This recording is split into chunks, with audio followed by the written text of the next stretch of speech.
દુનિયામાં પેલા કે હું જબરો કોઈ જબરું નથી.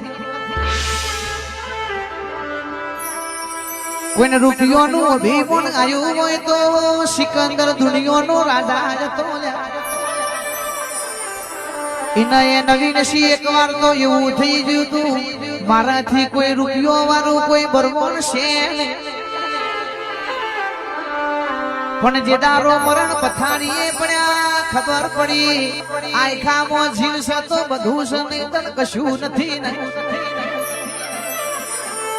એને એના પરિવારને એવું કીધું તું હું મરું એટલે મારી સ્મશાન યાત્રા ને કર ફૂલની જગ્યાએ હોનું ઝવેરાતના રૂપિયા વેળાજો એટલે દુનિયાને ખબર પડે મારું કરો છો એ તો મારી નોખ છે